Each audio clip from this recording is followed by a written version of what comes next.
This is a Ferret. It's an armored military vehicle that was made throughout the 1950s and 60s for use by the British Army, who used it all the way through the 1980s. In hostility, in war zones, in combat areas. Today I'm going to drive it around suburban Nashville. Yes, that's right. I've flown to Nashville to borrow this Ferret from a viewer because down here in Tennessee, they let you drive this thing on the street. Up in the Northeast where I live, you have to have a permit to sneeze. But in Tennessee, they're like, does it have wheels? Does it have lights?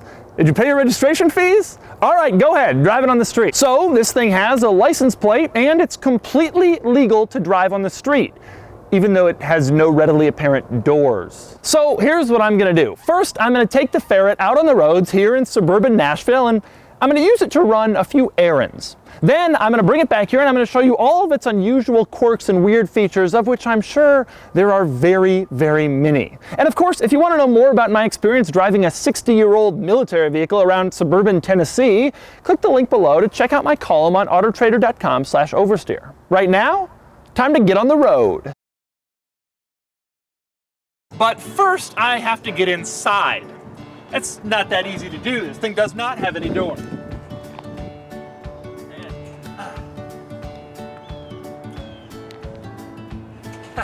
So I got in, but then I had to learn how to operate the thing. The owner gave me a quick tutorial. It's more complicated than you might think, and then it was time for me to do a few laps around a parking lot. Ready?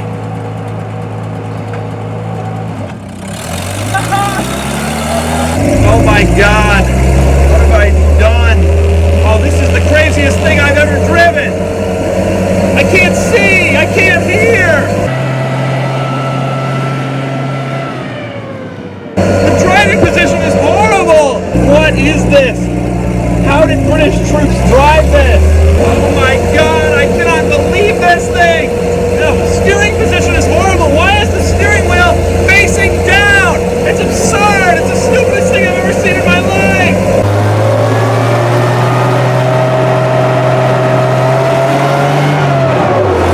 Oh God, I'm turning. Woo! I miss power steering. I miss comfortable cars. Since I was clearly experienced and in a sane and reasonable frame of mind, I decided it was time for the next adventure, going to get gas, which meant taking it out on the road. All right, we're on the public road. Oh my God, I'm so scared. The driving position is so bad.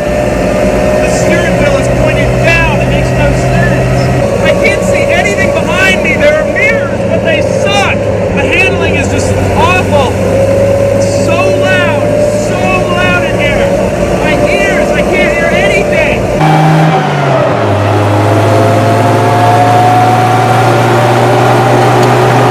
It's the weirdest thing. You basically have to put it in gear and then you push the clutch. It makes no sense. It's so counterintuitive. It's hard to even remember how to do it, but I have to constantly remember I'm already going slower than traffic. I don't want to stall.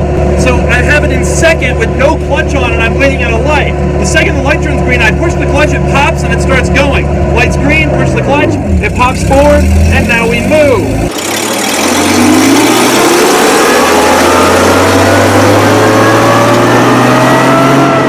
This windshield is the size of an iPad, and not like a big iPad, like a reasonably old iPad.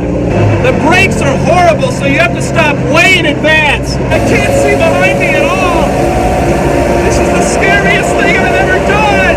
I just hope cops don't show up. This is totally legal, believe it or not, in Tennessee, but I don't want to have the experience of explaining all this to a police officer. I can't believe I got a turn signal in this thing. Whoever came up with that idea?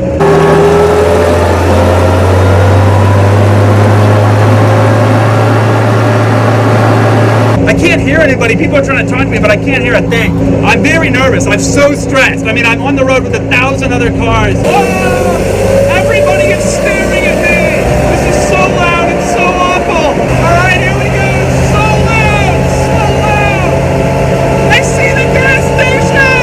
I see the gas station.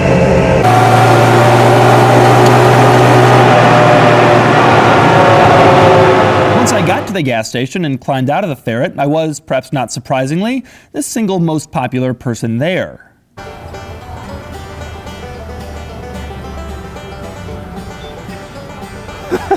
Every place I look, someone's taking a picture of me. There's a woman over there trying to be surreptitious about it. It's very funny. This is not a vehicle you see every day at the gas station, I guess. It's an old armored military car. Yeah, there's no doors, it's all armored, so you gotta climb in through the roof.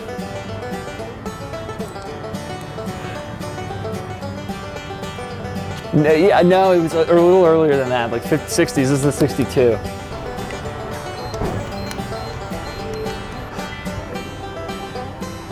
All right, the tank is all full, and so now it's time to get going again. Oh. I got good at that. Let's do it.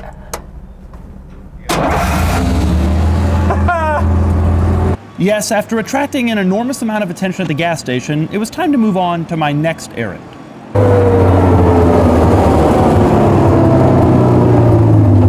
Well, I'm hungry, so I figured now it's time for lunch. Now I'm sitting in the turret position, so I'm gonna order something from the drive-thru. Can I get a chicken nuggets and a sundae, please? Like a 6-pack of nuggets and a sundae?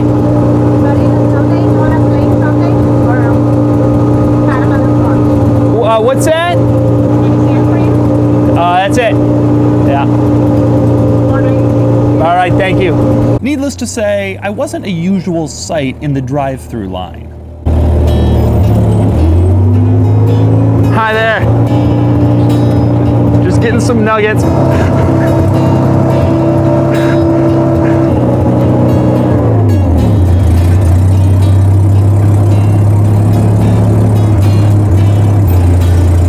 Hi there. Yeah, here you go. Sorry, it's a little far.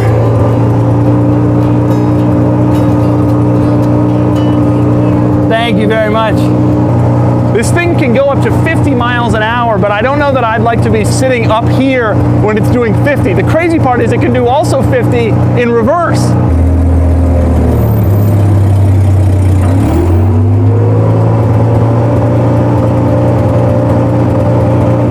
Hey there. How are you?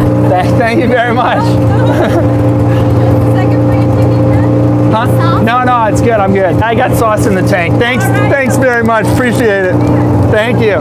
With my errands complete, it was now time to drive the Ferret back to its owner's garage. Nobody wants to go in front of you when you're driving this thing. And eventually, I started to get the hang of it. 25! 25! I can't see behind me. I can't see up there. Everybody is just staring at us. It's crazy. All right, it's time to shift into top gear. Woo-hoo!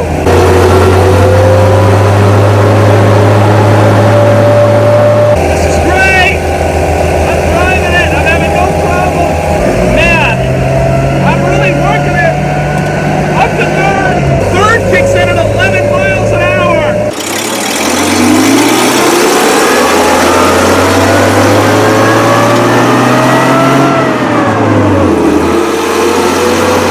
I feel like I'm going a million. It sounds like so much is going on.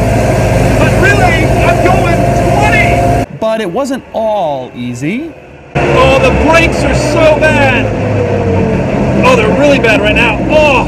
Oh my God. Those are some brakes. Fortunately, I got the Ferret back safe and sound. Okay, so you've seen the Ferret in action. Now it's time for me to show you all of the weird quirks and features on this thing I've discovered in the last couple of hours behind the wheel. I'll start with these things. You probably saw them mounted on the front. Those would be grenade launchers, and there's 6 of them, 3 on each side, controlled with switches marked 1 through 6 inside the cabin. Next up, let's discuss the gun. It's fake, of course. It was a real gun, but it's been demilitarized and cut into pieces and then stuck back together again. The only sounds it makes are these.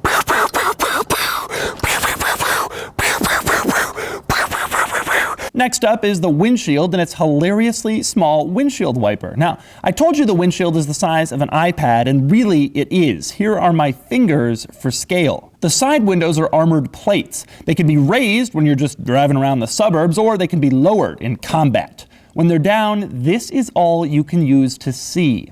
The thing does have headlights and, strangely enough, my personal favorite, turn signals. Inside, this is the view you get from the driver's seat. Note how the steering wheel points downwards towards your feet. These are the incredibly old-school controls you use to start and operate the Ferret, and here's the one for the turn signals. And no, it doesn't cancel automatically. Yes, the parking brake is in the center of the incredibly small footwell, and over on the side is the gear lever. First and second are up at the top, third is on the bottom, fourth is on the upper right, and the last gear really is marked top, neutral is in the middle.